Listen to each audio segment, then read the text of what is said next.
Hello, good afternoon, and welcome to episode 88 of Talking Asperger's with Andrew.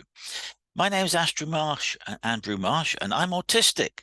My representation of autism, if you want to call it that, is Asperger syndrome, or type 1 autism, which is the modern vernacular, which I don't particularly like. And so I'm going to be using the term Asperger syndrome to refer to people like myself. And I now work with businesses, with employees like yourself, to help them better manage autistic people, people with Asperger syndrome in their business. Why should they do that? That's an obvious question. Why should businesses employ people who have Asperger syndrome? Because they think differently, because they think out of the box. We're not constrained by the normal ranges of how people behave, act, think. We think differently because we ask the what if questions. And I'm going to get into something quite significant today. It's probably one of the most significant topics I've covered here on Talking Asperger's with Andrew, and that is the business case for diversity, equity, and inclusion. Because ultimately, any initiative, any recruitment, any product, any plan that you put in place at business should be geared to making money so that the business thrives. You can pay your employers well, you can pay your suppliers, all your on costs, and you make a bit of profit. So ultimately, anything that the business does, if it makes that bottom line better, then that's what you should be doing. If it doesn't make it better, you should be changing what you're doing. So we're going to talk today. I'm going to be talking to you today about the business case for being more diverse, equitable, and inclusive. And I'm going to use DEI generally, but every now and then I might make specific reference to people who have Asperger's. So when I say DEI in the context of today, I mean anyone who is diverse or different. So that could be race, gender, sexual orientation, sexual identity, culture, background, language, whether they're from South America, Eastern Europe, Australia, Tibet, whatever. Diversity is in that context, it's people who are different from the normal people that you employ, someone who is different. And I'm going to focus on that today. So, business case for diversity, equity, inclusion with reference to Asperger's syndrome. Bit of a mouthful, but bear with me. I'm going to start off, and I don't usually do this, with some numbers, with some statistics. And I am not usually a statistics kind of guy. I like information, I like facts, but sometimes you can bend statistics to mean anything you want them to if you have a particular flavor for doing that. But I'm going to share two pieces of information that I gleaned very recently from a Business Harvard Review paper. And in that paper, according to Forbes, so you've got Business Harvard Review, you've got Forbes. We are talking two big hitters in business. We're not talking Dave's surveying shop down the road. We're talking big hitters in the industry, in industry generally. And according to Forbes, in this recent study that I saw, and I'm going to read it so that I'm going to look down, it says companies who were diverse, equitable, and inclusion, so companies who were more DEI, had 60% better results than those that didn't. That's a good figure, isn't it? You'd like to have 60% better results than your competition because you were DEI. You had a better DEI policy and inclusion in your business. This is the second statistic for you. And in 87% of those cases, they made better decisions. Now, you can massage figures to be what you like, but if just those two basic pieces of information, that they get better results and make better decisions, so that is, should lead to better productivity, better profits, happier workforce, and so on, then why shouldn't you be more DEI than you currently are? I'm going to share a phrase that I use quite commonly on my webinars because it's relevant. And it's relevant to what we're talking about today. If you always employ the same type of person, doing the same type of job, guess what? You're going to get the same type of result day in, day out, week in, week out, year in, year out. If you want to be innovative, if you want to have new products, new processes, things that are better than the competition, something that is new, exciting, vibrant, that will be the market leader in 3 years' time, that will be the trend in 5 years' time, that will be everything everyone wants in 10 years' time, then you need to be more inclusive. Because what actually does diversity, equity, inclusion means? What it means is it puts everyone on a level playing field. Simplest of examples is you have a business. There are 7 steps up from the car park to your front door. How is someone with a wheelchair going to get into your business so that they can work there? More importantly, how about if that person is a client or a customer and they want to buy £1 million worth of services from you in the next 6 months, or they want to buy 1 million units from you of what you make in the next 6 months, and that person in the wheelchair can't get into your building because there's not a ramp. You would very quickly go, let's get hold of facilities management, let's get hold of the designers of the building, we need a ramp. Your next question is, do we have a lift that goes to every floor and doesn't go to every other floor and there's a set of stairs? That is a simple thing. That is what you should be doing. You should be thinking with that example across the board. So if you have someone who sends a CV in, you put a job advert on whatever form of media that you put it out, staff notice board, websites, recruitment agencies, the whole hit, you've covered the marketplace and the recruitment world with adverts for a particular job. You get dozens, hundreds of CVs, and you whittle through them, and you're down to a short list of 5 or 6, which is generally what you want if you're employing for a reasonably senior position. You've got a short list of 5 or 6, but there's one standout candidate whose CV shines like a beacon. They tick all the boxes. They exceed the boxes that you want to tick in terms of their qualifications, their experience, their attitude. Their references are absolutely bang on. But this person has said on their CV, so they're not hiding anything from you, my English isn't fantastic, but I am doing my best to learn and do it better. You think, okay, still going to interview this person because I want to know. I want to know. I want to be able to ask them technical questions about the business that we're doing to see whether this fantastic candidate is the real deal. You get them in, and they do absolutely sail the interview, but you notice that their English isn't fantastic. What do you do? If you're asking me, as a DEI consultant, as a speaker, as a coach, if you're asking me as someone who works with people to do better managing people with Asperger syndrome in the workplace, I'll tell you what I would do as that business. I would say, give them top dollar salary and all the benefits that are commensurate with that position, and say, what we would also like to do to help you and to help us is to put you on an English course for 6 months. It will be written, oral, and spoken, so that in 6 months your English will be spot on and will be up to crack. And we will get you a mentor so that all communications that you send out, emails, memos, reports, letters, go through someone first to check for grammar, typos, and consistency, and giving the professional touch to it. We will do that for 6 months to help you get your English up to scratch. That's what I would do. If your ideal candidate comes in and they have something as simple, a simple fix as their English isn't that good, but they are willing to learn and want to try and do better, that, to me, that's a no-brainer. As they say in parlance, that's a employ them. You might want to put some caveats in the conditions that within a year your English needs to be up to X standard or Y standard or whatever, but you're entering into an agreement of trust with that candidate that they can do the business. You have scrutinized their CV, you have given them technical questions, you've given them management questions, you've given everything you think you can throw at them, and this person has shone. Knock the other 5 candidates out of the park. That's the one you want to employ, and you then support them to help them get their English up to scratch. And you give them a mentor to check all their communications, a professional, before they get sent out of the building. That's what you do. That's what I would do.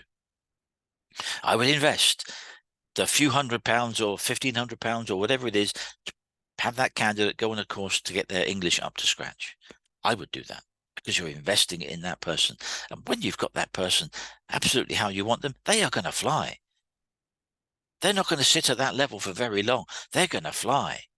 They're going to push people up, which is what you want. They're going to encourage people underneath to come up to support them, which is what you want.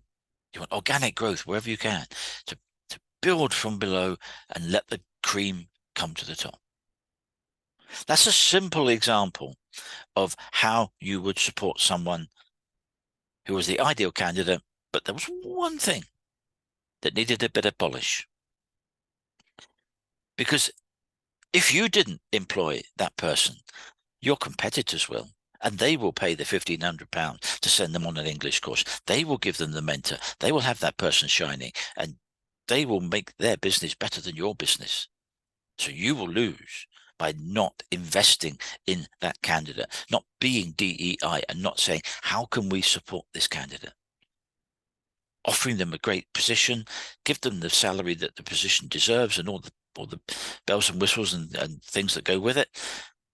That's what you do. That's what I would do. That's what I would do. I'd make a very strong case for that to my bosses. This is the person we want. This is how we support them. That's very simply what we're going to be talking about today. Because let's have another look at some of the notes that I made when I was reading through things. We can talk about the Equality Act of 2010, which in the UK is a law which states that all employers must ensure that there is a level playing field so that everyone who is different from all the things that we talked about before, ethnicity, culture, race, religion, sexual orientation, everyone has a level playing field, because that's all that anyone wants. Give me a fair crack of the whip and I will do I will do my best to shine in your business. That might be the person that you have who's worked for you for 10 years. Exemplary work, great record, wonderful person to have around the office, great team leader, the whole hit. Unfortunately, they're involved in a car accident one day and they're out of work for 6 months. Smashed their legs, done their back in. They keep in touch as they would, and hoping to get back to work soon, etc. And you get a phone call from them, say, "Hi, can I talk to you about coming back to work?" "Yeah, of course. Can I come in?" "Okay, great." So they come in and they're a bit wobbly and they maybe got walking sticks, or they may be even still in a wheelchair, or they may have a Zimmer frame. And they said, "I would like to come back to work. My doctors said it's okay for me to come back to work, but I need some help from you. As you can see, I still have issues with my back and with my legs. But if I got a supportive chair and I can give you an indication of which makes and models are the right ones for me, as told to me by the physiotherapist who I'm having physio with, so I can give you the right spec for the chair that I need to help me come back to work. But unfortunately, that chair is £500. If you get me the chair, I can come back to work in 2 weeks' time. If you don't get me the chair, I could be off work for another 6 months. What do? Do you spend £500? Get the person back to work, have them working at 80, 90% efficiency perhaps? That's what I would do. I'd get them back to work. If they think they can come back to work and their doctors say it's fit for them to come back to work, if they get that chair, then you would have to have some accommodation. Your accommodations would be, they might need a bit longer time to go to the toilet. They might need longer time to go and get their lunch because they're not so steady on their feet, or they've got a Zimmer frame, or they're using crutches, or they're even still in a wheelchair. You allow them extra time to do X, Y, and Z because you're a reasonable employer and you want that person back. You want that person contributing. You don't want them sat off work for another 6 months. How are you going to do that? You may be paying 3 times their salary as an hourly rate to a contractor to come in to fill that position for the 6 months that they've been off so far. That's costing you an awful lot of money. What happens when your person comes back to work is that contractor goes. He goes back to his agency, or he goes back to his business or her business, and they go and find another client to work with for the next 6 months. All of the information that they've had, all of the skills that they picked up from your business about how your business runs has gone, has left the building. So you want that person back as quickly as you can get them, providing it's medically suitable and they're medically fit to do so.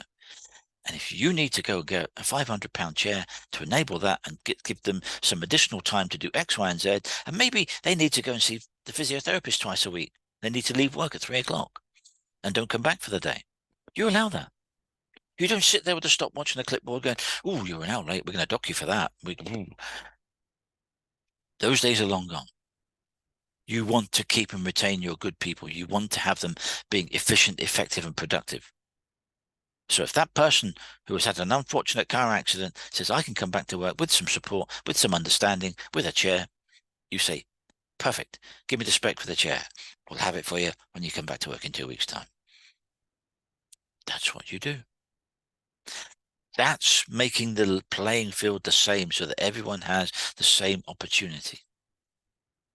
That's what DEI is. That's what DEI is. Let's have a little look down here. I've got 2 secrets that I'm going to share with you today. And these are things that I've learned and established and developed over my time. I used to be a geologist in the construction industry way before I knew I had Asperger syndrome.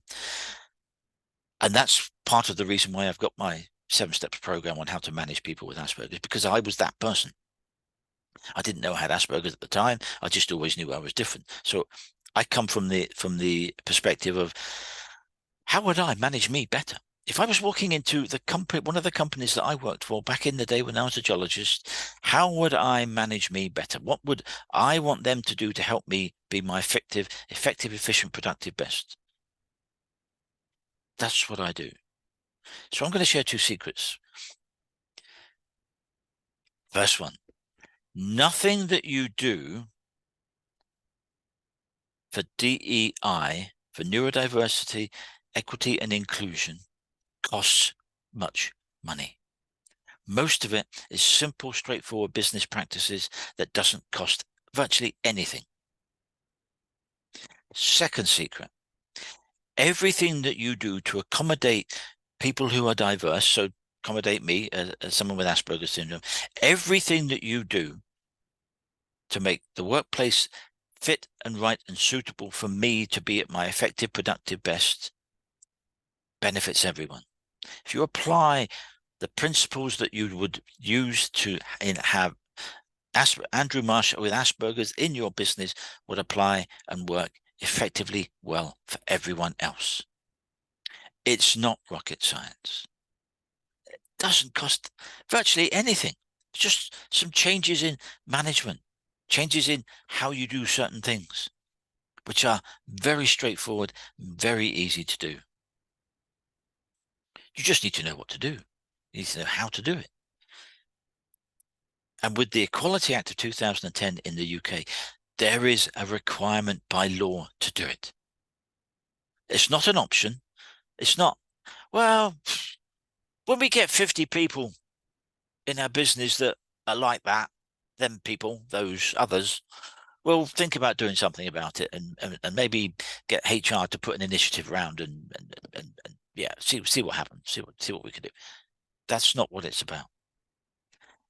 There is a minimum standard required by law in the UK to be DEI, diverse, equitable, and inclusive. It is law. It is the minimum standard that you should adhere to. If you exceed it, you will get better results. You will be part of those that get 60% better results than those that don't have a DEI structure and the employees. You'll be part of the 87% that make better decisions. So let's just talk a little bit about people with Asperger's syndrome for a minute. What do people with Asperger's syndrome bring to the business? They bring free thinking.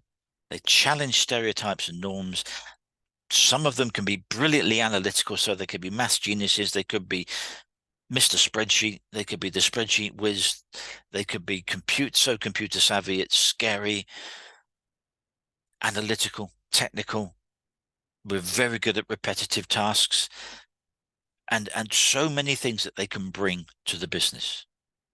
Back to when I said, if you employ the same type of person doing the same type of job, you're going to get the same type of result. If you want to be innovative, to be the market leader in 3 years' time, 5 years' time, with a new product, new service, something that makes you the market leader, makes you the trend that everyone is copying, that is what you need to do. You need to employ people who think differently, who think, what if we looked at it from this perspective? What if we did this? And it's what I used to do when I was a geologist. Towards the end of my career, when I had quite a bit of experience, I would find myself in meetings with colleagues, clients, and so on, other professionals. And the best way that I did it was I would get a drawing and I would color it up and annotate it. This is where we are. This is what we're dealing with on site at the moment. This is the problem area. And I would highlight it, put a speech bubble with some notes saying what the issue was, and have all these things marked on a drawing. Sit the drawing down in the middle of the desk on the table in front of us and say, here, here, and here. This is the issue. This is the problem. These are my potential solutions. How does it impact you, the structural engineer? How does it impact the drainage engineer? How does it impact the road engineer? How does it impact cost, time, and quality, which the client is going to be very interested in knowing about as well. That's the things that we do by asking the what if questions and saying how we can do something better. They are brilliant at problem solving. They are brilliant at problem solving because they think differently.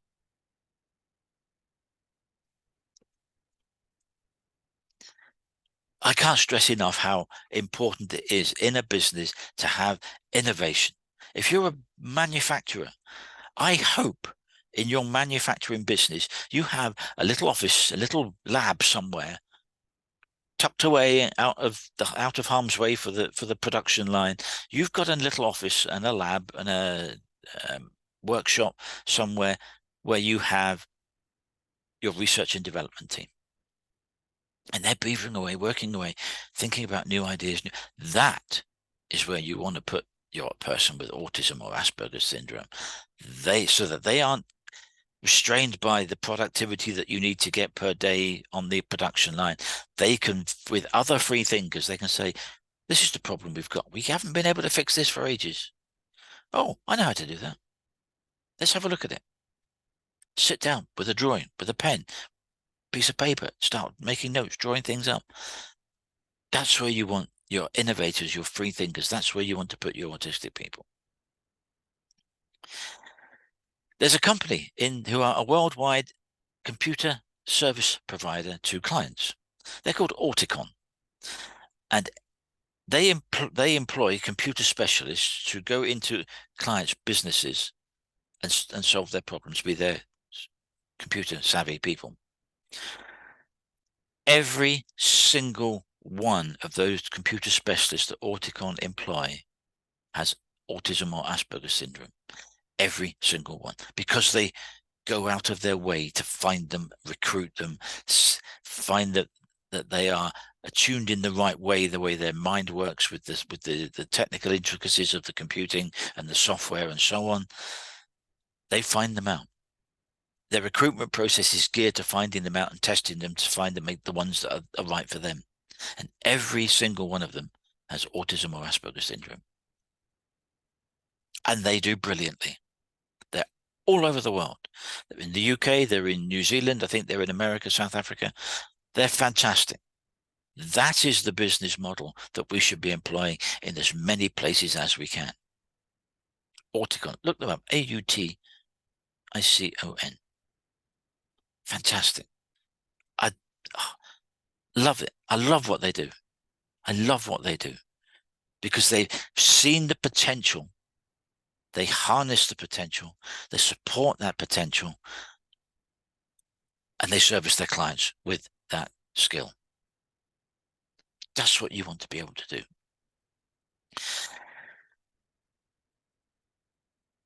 Some people with Asperger's syndrome and autism, we have some challenges. Let's not beat about the bush. We have some challenges. We can be difficult. We can be, excuse me one moment. We can be socially awkward. We have some challenges with interpersonal skills and getting on with people. But it's so easy to fix. What you do is you have a mentor, someone who is senior to them in your business who mentors them. So that every week or fortnight or whatever the time period is, and you will work that out from trial and error. But every week you sit down with them and you have a meeting and say, okay, what went well this week? Tell me what you did that went well. Well, I fixed this, I did that, I did that. Everything went well. Everyone was happy. What didn't go so well? That guy in the other department, I just can't get on with him.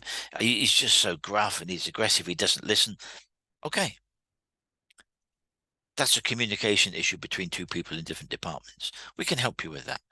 So mentoring is a great way of ironing out some of these challenges that we have. And by doing that, you're making the business run smoother. It might well be that that person in the other department is well known for being a gruff person and doesn't suffer fools easily and maybe goes over the line a bit too much, a bit too often. Well, maybe there's some training that he needs to have or she needs to have to make them be more amenable and more open and less aggressive. So just because the interaction seems to be focused around the person with Asperger syndrome having problems, it might be that the problem is somewhere else within the business, that the communication isn't working well because the other person is intransigent, is a bully. You then have a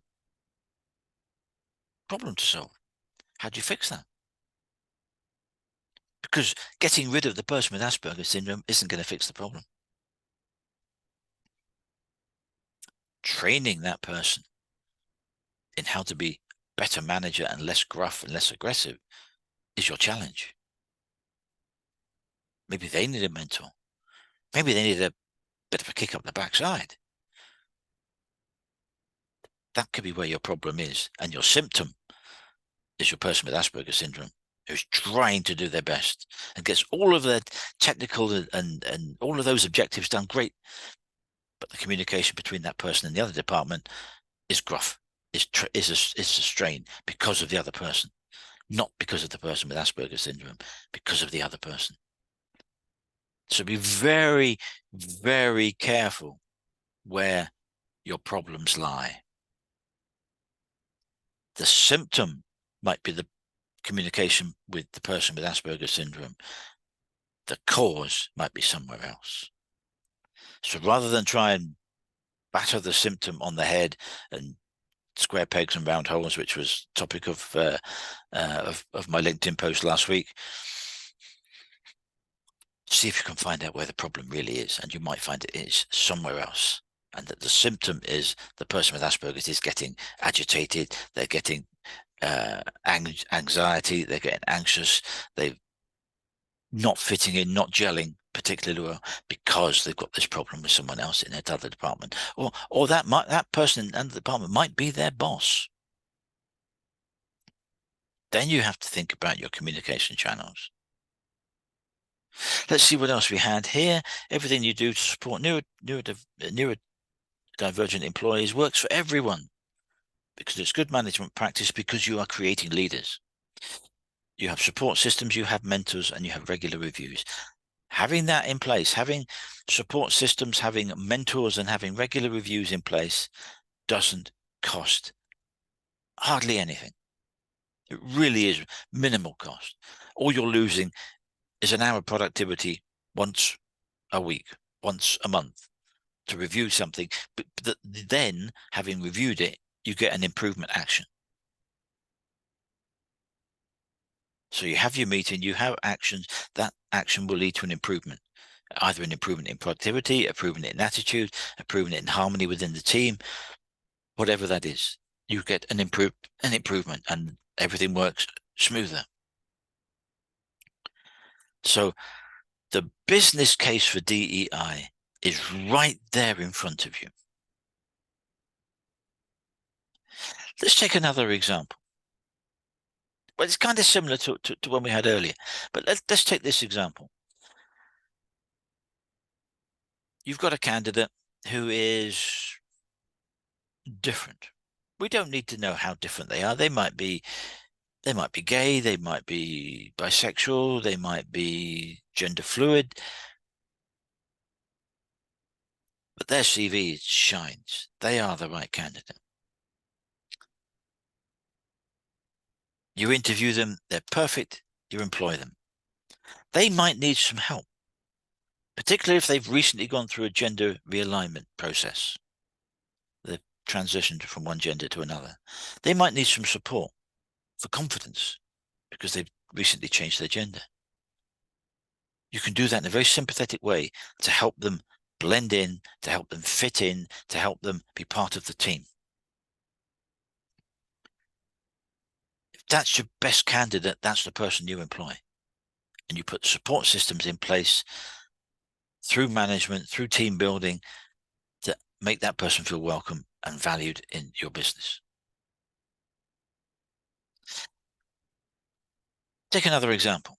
Let's suppose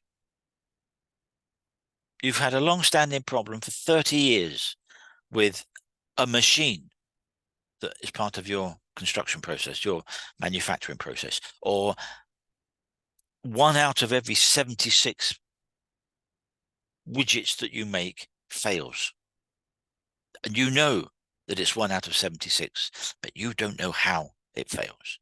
You know how it fails, but you don't know why it fails. You've had people in, you've had specialists in, you've had experts in, you've had all sorts of people in. Everyone's got loads of opinions, but you're still getting 1 in 76 failures of that item, that product, that thing. You get a CV in from someone, and they're from Bulgaria. English fine. They do virtually the same thing that you do in Bulgaria. You can have them in for an interview. And during your interview, you might say, do you know what? We've got this problem where 1 in 76 of our products continually fails. We know it, but we don't know how to fix it. They could sit there and go, oh, yeah, we had something like that. We fixed it 3 years ago. This is what we did. If you're only ever focused on employing the same type of person that looks the same as you, acts the same as you, has the same background as the same as you are missing out on all these opportunities for people who are different, who can say, oh yeah, we fixed that in our business 3 years ago. This is what we did. You employ that person. You absolutely employ that person if they know how to fix one. Otherwise, you every day, every week, every month, every year, 1 in 76 of your items is a failure. And at some point, that is going to reach the attention of someone in trading standards and quality. And they're going to say, we've noticed you've had this problem for a long time. 1 in 76 of your products keep breaking. Yeah, we don't know how to fix it. Oh, okay, let's have a recall notice. Boom. 2 words that haunt any manufacturer. Recall notice. Oh, you're producing 40 products. Fix it. Guy from Bulgaria fixed it 3 years ago in his business. You're damn right you employ them. And what you're doing, by being DEI, by employing people who don't look the same as you, are different from you, what you are doing is you are increasing the resource pool, the skill pool, the experience pool of who you have in your business to call on to fix and solve problems and to come up with new and innovative ideas. That's what you're doing. That's what you're doing by employing people from South America, by employing them from New Zealand, by employing someone from Eastern Europe or Africa, and Africa's a very big place, by the way. If you've ever flown from Dubai to Cape Town, that's a long flight. But seek out people who are different from you. You may not want to go as far afield as that. I'm English. I was brought up in the south of England in a reasonably sized town called Crawley, next to Gatwick Airport in Sussex.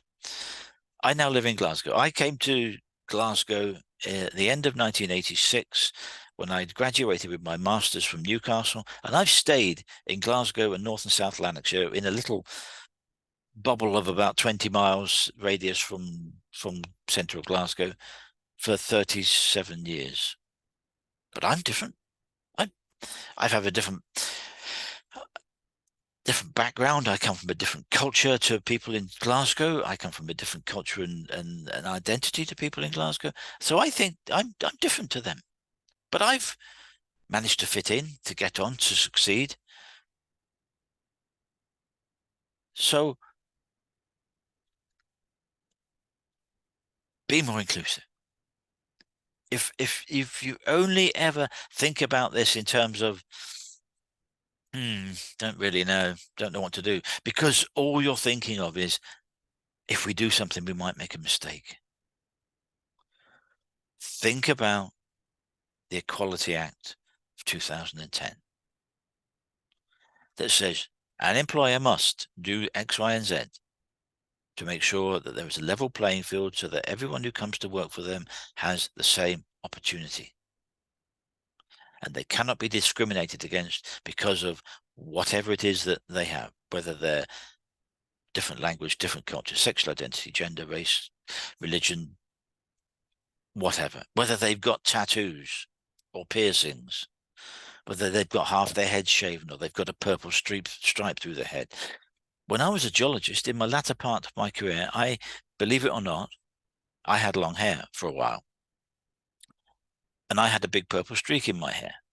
My hair was down to about here, you know, quite long, and I had a big purple streak in my hair when I worked as a geologist.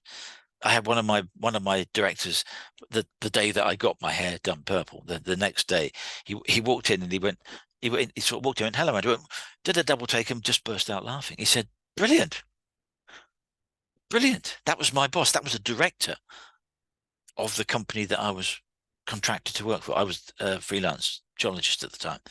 He could have taken one look at me back then and said, "I'm not having that in my company. Get out. You're finished." This was before the Equality Act of 2010.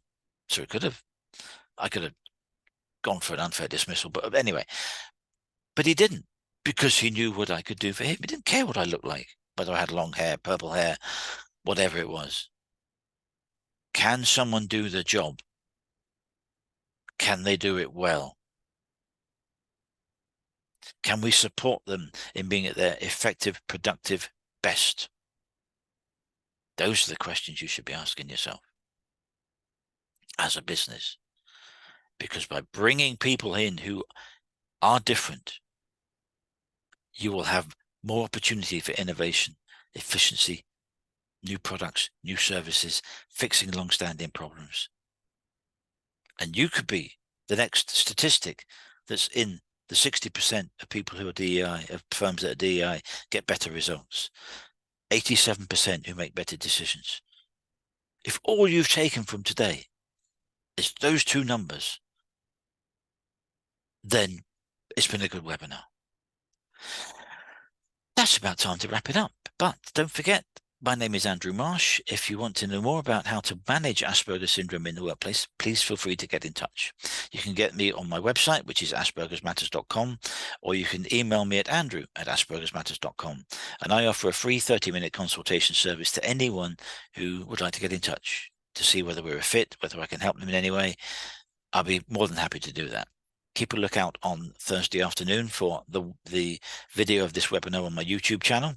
And on that channel, you will find all the other 87 videos from my webinars is listed there, free of charge, available to anyone to look at and comment and like and so on.